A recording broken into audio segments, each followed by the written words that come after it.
du er i tvivl, spørg for hjælpen, den er nær, og hjælp kan redde liv.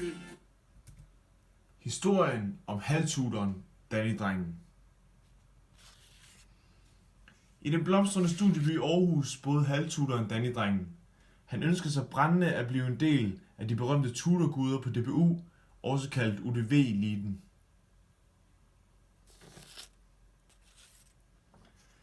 Danny-drengen var en af hverdagens helte. Alle vidste, at de kunne komme til ham, når de var i tvivl, for han stod altid med hjælpen og løsningen nær, da han selvfølgelig vidste, at det kunne redde en russers liv i deres første tid. Han bekæmpede hverdagens kedsomhed og dårlig humør, og folk kunne lide det, til trods for, at de til tider fandt ham skør.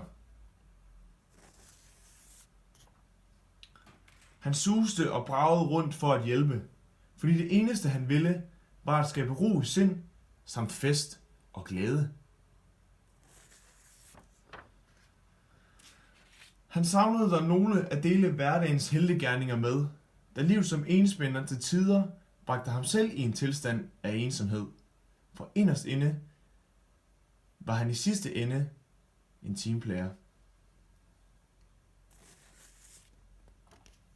En skæbnesvanger dag, han tog sig sammen, da det ensomme liv ej var ham. Han drog op på toppen af Aarhus bjerg, hvor tutorgudernes palads stod i sin fulde pragt.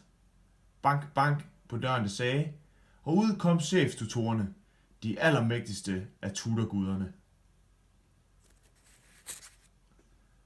Med al sin selvtillid og charme han kunne frembringe, prøvede han at overbevise guderne om, at netop hans væsen blandt guderne hørte hjemme.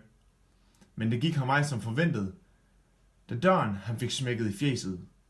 Ud kom et brev, hvor de skrev: "Du er ej velkommen her, før du viser dit værd. Der er det først 3 prøvelser må bestå." Og det satte Danny-drengen i gang i en fart.